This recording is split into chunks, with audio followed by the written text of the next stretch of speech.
Good morning, नमस्कार। The news post देखना शुरू कर चुके हैं आप और मैं हूं आपके साथ श्रेया उपाध्याय। वक्त हो चला है झारखंड की बड़ी और महत्वपूर्ण खबरों से रूबरू होने का, लेकिन उससे पहले अगर आपने हमारे चैनल द न्यूज पोस्ट को सब्सक्राइब नहीं किया है तो जरूर कर ले।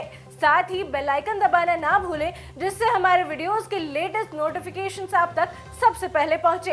तो आइए खबरों के सिलसिले की शुरुआत करते हैं और जानते हैं आज के मुख्य समाचार। रांची के बेड़ो थाना में करीब 250 ग्रामीणों की भीड़ ने रात में जमकर हंगामा किया है। भीड़ ने थाना परिसर में घुसकर तोड़फोड़ की और पुलिस कर्मियों के साथ धक्का मुक्की भी की है। वहीं इस दौरान थाना प्रभारी देव प्रताप प्रधान घायल हो गए थे। इधर घटना महदानी मैदान के पास सफाई और अतिक्रमण हटाने को लेकर हुए विवाद से शुरू हुई थी। एक पक्ष ने बिना अनुमति जेसीबी मशीन से अतिक्रमण हटाने की कोशिश की थी, जिसे पुलिस ने रुकवा दिया था। इधर सीओ प्रताप मिंज ने मौके पर पहुंचकर 24 घंटे में कार्रवाई का आश्वासन दिया, जिसके बाद भीड़ शांत होकर घर लौट गई थी। हालांकि रात करीबन 8:30 बजे ग्रामीण फिर थाने पहुंचे और हंगामा शुरू कर दिया। उनका आरोप था कि पुलिस ने दिन में जेसीबी चालक के साथ मारपीट की है। भीड़ ने कुर्सियां, गमले और वाहनों को नुकसान पहुंचाया था। वहीं डीएसपी अशोक कुमार राम ने मारपीट के आरोपों को खारिज किया और कहा कि उपद्रवियों की पहचान की जा रही है और उनके खिलाफ सख्त कार्रवाई होगी। इधर बोकारो के कांग्रेस विधायक और कद्दावर नेता रहे समरेश सिंह की बहू श्वेता सिंह की मुश्किलें कम होने का नाम नहीं ले रही हैं। सूत्रों के अनुसार चास के अनुमंडल पदाधिकारी ने उन्हें नोटिस जारी किया है। विधायक को 4 मतदाता पहचान पत्र रखने के संबंध में शिकायत पर 3 जून को अपना पक्ष रखने का समय दिया गया है। पूर्व विधायक ने इसकी शिकायत चुनाव आयोग से की थी। वहीं इसके बाद चुनाव आयुक्त ने जांच करने का निर्देश दिया था। विधानसभा चुनाव में अनुमंडल पदाधिकारी के निर्वाचन पदाधिकारी की भूमिका में होने की वजह से मामले की जांच का जिम्मा चास के अनुमंडल पदाधिकारी को दिया गया है। सूत्र बताते हैं कि शिकायतकर्ता पूर्व विधायक को भी नोटिस जारी कर चुका है और उनको भी शिकायत से संबंधित पक्ष रखने के लिए कहा गया है। झारखंड की मशहूर हॉकी कोच प्रतिमा बर्वा का निधन हो गया है। सीएम हेमंत सोरेन ने सोशल मीडिया प्लेटफॉर्म एक्स पर शोक व्यक्त करते हुए लिखा कि झारखंड की मेहनतकश बेटियों की आदर्श थी प्रतिमा जी। उनका निधन झारखंड ही नहीं बल्कि पूरे देश के हॉकी जगत के लिए अपूरणीय क्षति है। मरांग बुरु उनकी आत्मा को शांति दे और शोकाकुल परिवार को यह दुख सहने की शक्ति प्रदान करे।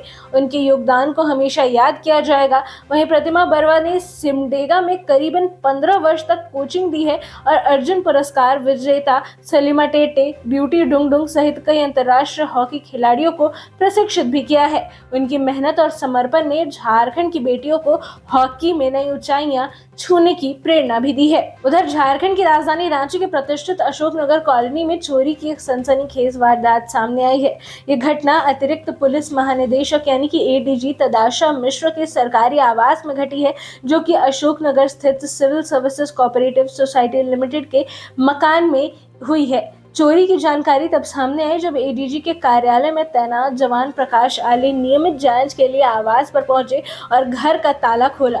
जैसे ही वे अंदर दाखिल हुए, उन्होंने देखा कि घर के भीतर भारी तोड़फोड़ की गई थी और कई कीमती सामान भी गायब थे।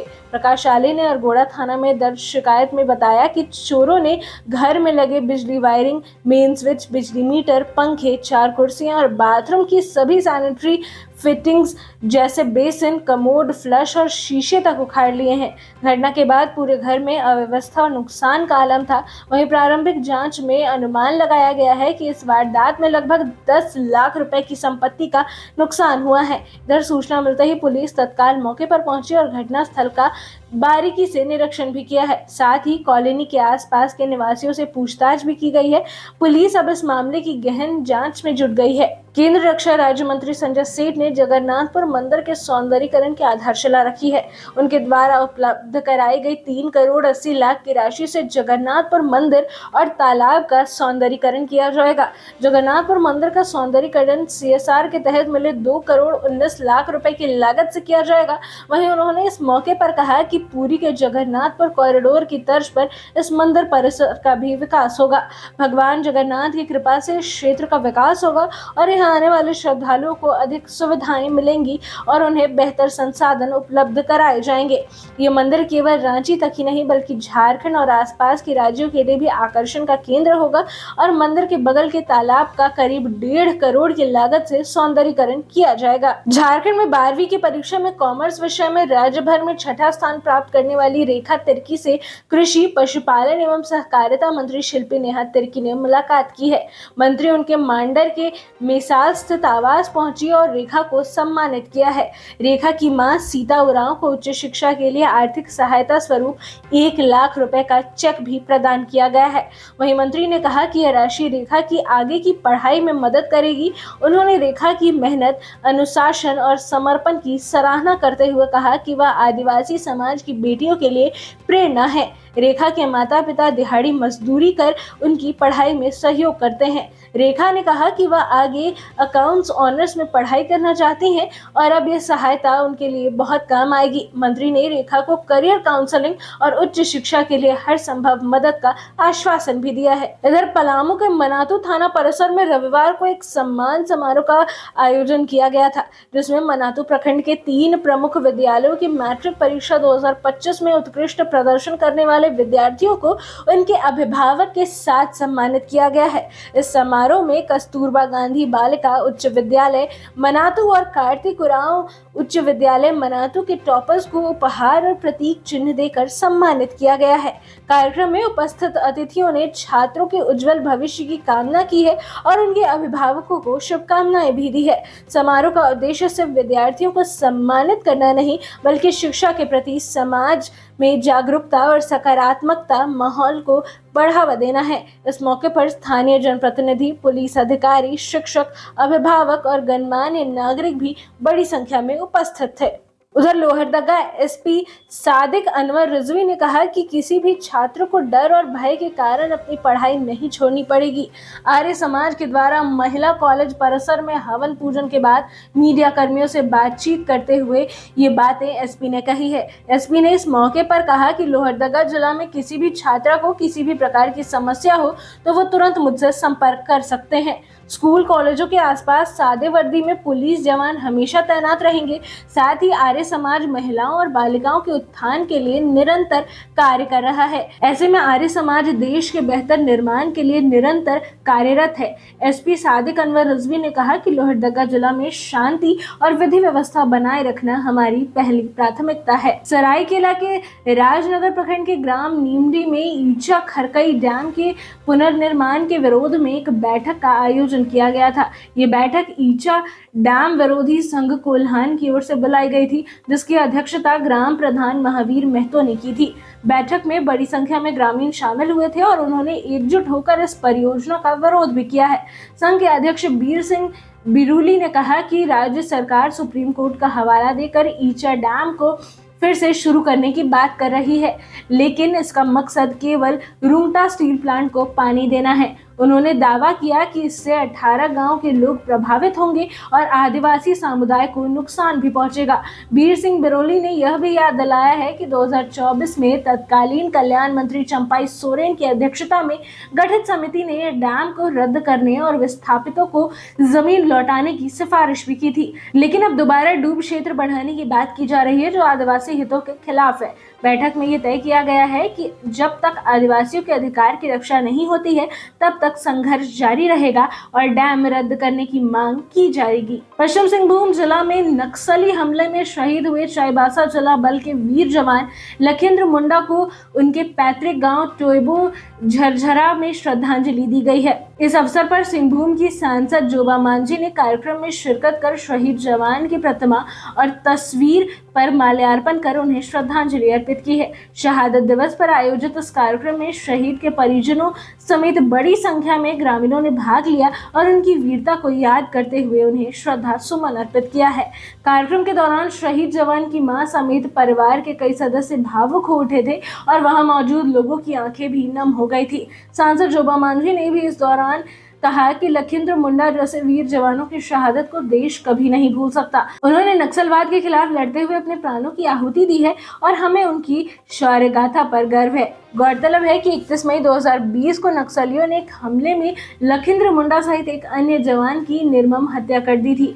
उनकी स्मृति में हर वर्ष गांव में श्रद्धांजलि सभा का आयोजन किया जाता है। जमशेदपुर शहर में अपराधियों पर पुलिस की पैनी नजर है। अपराधियों का पूरा डेटा पुलिस ने तैयार कर लिया है। अब तक कई अपराधियों को पुलिस जेल भी भेज चुकी है, तो वहीं कई अपराधी पुलिस के डर से शहर छोड़ चुके हैं। ऐसे में जमशेदपुर पुलिस ने अपराधियों के रिश्तेदारों का भी एक डेटा बना लिया है। अपराधियों द्वारा अर्जित संपत्ति का भी ब्यौरा पुलिस ने तैयार कर लिया है। ऐसे में अपराध के जरिए कमाए गए संपत्ति को भी पुलिस जब्त करने की तैयारी में है, जिसमें पुलिस इनकम टैक्स विभाग का भी सहयोग लेगी। जेल से आपराधिक घटनाओं को अंजाम देने वाले गिरोह पर भी पुलिस की पैनी नजर है। इसके लिए जिला पुलिस ने एक विशेष टीम का भी गठन किया है, जो उन अपराधियों पर नजर रखे हुए है जो जेल से घटना को अंजाम देते हैं। साथ ही कई अपराधियों पर पुलिस सीसीए लगा चुकी है और कई अपराधियों पर सीसीए को लेकर अपराधियों की लिस्ट जिला के डीसी को सौंप दिया जा चुका है। सिटी एसपी का साफ कहना है कि अपराधियों को किसी भी हाल में नहीं छोड़ा जाएगा। अपराधी आपराधिक घटनाओं को छोड़ दे, नहीं तो शहर छोड़ दे, अन्यथा पुलिस उन्हें पाताल से भी खोज कर उन पर कार्रवाई करेगी। ऐसे में अब देखना है यह है कि पुलिस द्वारा विशेष अभियान चलाने के बाद आपराधिक घटनाओं पर कितना लगाम लगेगा। आगे बढ़ते हैं। रांची के नगड़ी थाना क्षेत्र के ललगुटवा ओवरब्रिज के पास एक आदिवासी युवती के साथ दुष्कर्म की दिल दहला देने वाली घटना सामने आई है। दो अज्ञात ऑटो सवारों ने युवती का अपहरण कर बेड़ो इटकी के जंगलों में रात भर रखा और दुष्कर्म किया। अगली सुबह आरोपी उसे एक झोपड़ी नुमा होटल के पास छोड़कर फरार हो गया। घटना की खबर फैलने के बाद पुलिस ने स्थिति को नियंत्रित कर पीड़िता को थाने लाया। पीड़िता गुमला की रहने वाली है और उसके बयान के आधार पर दो अज्ञात व्यक्तियों के खिलाफ प्राथमिकी दर्ज की गई है। पीड़िता ने बताया कि वह 30 मई को अपनी सहेली के साथ दिल्ली जाने के लिए ललगुटवा तालाब आई थी। हटिया स्टेशन पहुंचकर उसने दिल्ली जाने का इरादा बदल दिया और सहेली को भेजकर खुद गुमला जाने के लिए ऑटो में बैठ गई। ऑटो में चालक के साथ दो युवक थे, जिन्होंने उसे अपहरण कर जंगल में दुष्कर्म किया। रातू थाना प्रभारी रामनारायण सिंह ने बताया कि आरोपियों की तलाश में मुर्गों का कॉल डंप और सीसीटीवी फुटेज खंगाले जा रहे हैं। वहीं पीड़िता को भगाने के दौरान चोटें आई हैं और आरोपियों ने मुर्गू होटल से चिप्स खरीदा और ऑनलाइन भुगतान भी किया है, जिसके आधार पर पुलिस सुराग तलाश रही है। गिरिडीह जिले के बगोदर थाना इलाके में पिछले लंबे समय से ब्राउन शुगर की खरीद बिक्री का कारोबार चल रहा था। इसका खुलासा तब हुआ जब बगोदर थाना पुलिस की टीम ने गुप्त सूचना के आधार पर बगोदर थाना क्षेत्र के सरिया रोड में संचालित एक गुमटी नुमा दुकान में छापेमारी कर करीबन 1 लाख रुपए की 35.08 ग्राम ब्राउन शुगर और 19 गांजा भरा हुआ सिगरेट के साथ दो युवकों को गिरफ्तार किया है। जिन दोनों युवकों को गिरफ्तार किया गया है उनमें बगोदर थाना क्षेत्र के शाह मुल्ला निवासी कौशल कुमार उर्फ छोटू और सुरेश साव शामिल हैं। बताया जाता है कि पुलिस की टीम ने जब सरिया रोड स्थित सुरेश साव की किराना दुकान में छापेमारी करने के लिए पहुंची थी तो दोनों युवक पुलिस को देखकर भागने लगे थे। इसके बाद पुलिस की टीम ने दोनों युवकों को खदेड़ कर पकड़ा और जब दोनों युवकों की तलाशी ली गई तो दोनों युवकों के पास नशीले पदार्थ मिले। दोनों ने बताया कि पिछले कई दिनों में यह दोनों ब्राउन शुगर बेचने का काम कर रहे थे। पाकुड़ के अमड़ापाड़ा सेवा और स्वच्छता के संकल्प के साथ ताला टोला गाँव में जब ग्रामीणों ने वर्षों पुराने कुएं की सफाई का बीड़ा उठाया तब शायद ही किसी ने सोचा होगा कि यह अभियान एक दर्दनाक हादसे में बदल जाएगा। गांव के 45 वर्षीय लुकुश किस्कू अपने साथ कुछ साथियों को लेकर 90 के दशक में बने पत्थरों के बाउंड्री वाले एक पुराने कुएं की सफाई में जुटे थे। जैसे ही वह कुएं के अंदर उतरे, अचानक कुएं की दीवार का एक हिस्सा ढह गया और भारी पत्थरों के नीचे लुकुश दब गए। घटना स्थल पर मौजूद ग्रामीण स्तब्ध रह गए। वहीं महिलाओं की चीख पुकार गूंज उठी। घटना की जानकारी मिलते ही स्थानीय प्रशासन और ग्रामीणों ने बिना देर किए रेस्क्यू ऑपरेशन शुरू किया। वहीं लगभग 7 घंटे के अथक प्रयासों के बाद जेसीबी की मदद से मलबे को हटाकर लुकुश को बाहर निकाला गया। उनकी हालत नाजुक थी पर उम्मीद जिंदा थी। वहीं फिलहाल लुकुश किस्कू का इलाज सीएचसी में चल रहा है। कोडरमा जिले के चांदेडी गांव में 4 वर्षीय प्रतीक कुमार की मौत अब विवाद का कारण बन गई है। घर निर्माण के लिए खोदे गए गड्ढे में गिरने से प्रतीक की मौत हो गई थी। इसके बाद परिजनों ने शव को गांव में शमशान घाट में दफना दिया था, लेकिन 2 दिन बाद मामला नया मोड़ लेता चला गया। मृतक के परिजनों ने गांव के ही इंद्रदेव साव पर प्रतीक की हत्या का आरोप लगाया है। उनका कहना है कि जमीन विवाद को लेकर इंद्रदेव ने जानबूझकर बच्चे की जान ली है। वहीं इंद्रदेव साव ने इन आरोपों को पूरी तरह से नकारते हुए दावा किया है कि उसे और उसकी पत्नी को डायन बिसाही जैसे अंधविश्वास के आधार पर फंसाया जा रहा है। गुमला जिले के भरनो थाना क्षेत्र अंतर्गत कुसुम्बाहा गांव में एक 25 वर्षीय युवक का शव सड़क किनारे मिलने से सनसनी फैल गई है। मृतक की पहचान सोनू उरांव के रूप में हुई है, जिसकी धारदार हथियार से हत्या कर दी गई है। सोनू उरांव मजदूरी कर परिवार चलाता था। वहीं हाल ही में दूसरे राज्यों से अपने गांव लौट रहा था। शनिवार की रात वह एक शादी समारोह में गया था, जहां से अपनी मां को घर छोड़ने के बाद वह वापस निकला, लेकिन रात में घर नहीं लौटा। सुबह ग्रामीणों ने उसका शव सड़क किनारे देखा और तत्काल पुलिस को सूचना दी। ग्रामीणों के अनुसार सोनू के शरीर पर धारदार हथियार से किए गए कई घाव के निशान मिले हैं, जिससे स्पष्ट होता है कि उसकी हत्या बेहद क्रूर तरीके से की गई है। घटनास्थल पर खून बिखरा हुआ है, जिससे यह भी संकेत मिलता है कि हत्या कहीं की गई है और इसे यहाँ फेंक दिया गया है। गिरिडीह जिले के जमुआ थाना क्षेत्र के कोरोडी गांव में जमीन विवाद को लेकर एक बुजुर्ग की पीट कर हत्या कर दी गई है। मृतक की पहचान 65 वर्षीय कार्तिक रविदास पिता तेजो दास के रूप में हुई है। इलाज के दौरान जमुआ सामुदायिक स्वास्थ्य केंद्र में उनकी मौत हो गई है। वहीं मृतक के पोते अमर कुमार दास ने बताया कि उनके दादा खेत जोत कर लौट रहे थे। लौटने के दौरान उन्होंने अपने चचेरे भाई देवनंदन दास से पूछा कि उसने उसके हिस्से की जमीन क्यों जोत ली। इसी बात पर दोनों के बीच कहासुनी हो गई और बताया जा रहा है कि कहासुनी के बीच देवनंदन दास के साथ सुरेश दास, रधिया देवी, अशोक रविदास, रामकिशुन दास, पूरन दास, किशोरी दास और प्रदीप दास हरवे हथियार के साथ पहुंच गए। आरोप है कि इन सभी ने मिलकर कार्तिक रविदास पर हमला कर दिया और इसी दौरान देवनंदन ने कुल्हाड़ी से बुजुर्ग के सिर पर जोरदार प्रहार किया, जिससे वे गंभीर रूप से घायल हो गए और बाद में उनकी मृत्यु हो गई। जमशेदपुर के एमजीएम थाना क्षेत्र अंतर्गत नेशनल हाईवे 33 पर एक दर्दनाक सड़क हादसा हुआ है, जहां पीतला के पास रिलायंस पेट्रोल पंप के पास सड़क किनारे खड़ी एक टेलर को पिकअप वैन ने जोरदार टक्कर मार दी है, जिसमें एक व्यक्ति की घटनास्थल पर ही मौत हो गई है, जबकि 2 लोग गंभीर रूप से घायल हो गए हैं। दोनों घायलों को एमजीएम अस्पताल में भर्ती कराया गया है, जहां घायलों में से एक की हालत नाजुक बनी हुई है। आपको बताएं कि टक्कर इतना जबरदस्त था कि पिकअप वैन टेलर में समा गई थी। वहीं घटना के बाद नेशनल हाईवे 33 जाम हो गया है। हालांकि घटना की खबर मिलते ही मौके पर पुलिस पहुंची और सभी घायलों और मृतकों को एमजीएम अस्पताल भेज दिया गया। वहीं घंटों जाम के बाद इस सड़क को खाली कराया गया। गढ़वा जिले के मेराल थाना क्षेत्र में शनिवार देर रात एक दर्दनाक सड़क हादसे में 2 सगे भाइयों की मौत हो गई, जबकि तीसरा भाई गंभीर रूप से घायल हो गया। हादसा डंडाई मुख्य सड़क पर स्थित बाना गांव के पास रात करीबन 11 बजे का है। तीनों भाई और बहन के घर से शादी समारोह में शामिल होकर लौट रहे थे। वहीं घटना के बाद गांव में मातम पसरा हुआ है। परिजनों का रो रो कर बुरा हाल है। इधर स्थानीय लोग आरोपी कार चालक की गिरफ्तारी और सख्त कार्रवाई की मांग कर रहे हैं। मृतकों की पहचान गोंदा गांव निवासी अच्छे लाल विश्वकर्मा के बेटों के रूप में हुई है और सबसे छोटे भाई पंकज विश्वकर्मा की मौके पर ही मौत हो गई थी। इधर मंझले भाई विवेकानंद विश्वकर्मा को गंभीर हालत में डाल्टनगंज सदर अस्पताल ले जाया गया, जहां इलाज के दौरान उसकी भी मौत हो गई थी। तीसरे और सबसे बड़े भाई अंबिका विश्वकर्मा को गंभीर चोटें आई हैं और उनका इलाज अस्पताल में चल रहा है और उनकी हालत नाजुक बताई जा रही है। जामताड़ा जिले में रविवार को अवैध बालू खनन के खिलाफ खनन विभाग की विशेष अभियान चलाया है। इस कार्रवाई का नेतृत्व माइनिंग इंस्पेक्टर अखिलेश कुमार ने किया। वहीं छापेमारी दुलाडी और आमला चातर इलाके में की गई है, जहां अवैध तरीके से बालू का खनन और परिवहन किया जा रहा था। इस दौरान कुछ बालू माफियाओं ने खनन विभाग की टीम को डराने और धमकाने की कोशिश भी की थी और यहाँ तक कि टीम का पीछा भी किया था। हालांकि विभाग की टीम ने बिना दबाव में आए कार्रवाई जारी रखी और 3 बालू लदे ट्रैक्टर जब्त कर लिए। जब्त किए गए ट्रैक्टरों को कानूनी प्रक्रिया के तहत जामताड़ा थाना क्षेत्र भेज दिया गया है। खनन विभाग ने स्पष्ट किया है कि इस तरह की अवैध गतिविधियों के खिलाफ लगातार अभियान जारी रहेगा। वहीं विभाग का कहना है कि अवैध बालू खनन से राज्य सरकार के राजस्व को भारी नुकसान होता है। इसके साथ ही यह पर्यावरणीय दृष्टिकोण से भी गंभीर खतरा पैदा करता है। गुमला जिले के शहरी क्षेत्र में अभी से ही हल्की बारिश ने नगर परिषद के तमाम दावों का पोल खोलना शुरू कर दिया है। हल्की बारिश होने के बाद शहर में सड़कों पर चलना मुश्किल हो जाता है। वहीं कई स्थानों पर जल जमाव की तो ऐसी स्थिति बन जाती है जिसके कारण लोगों को काफी परेशानी का सामना करना पड़ रहा है।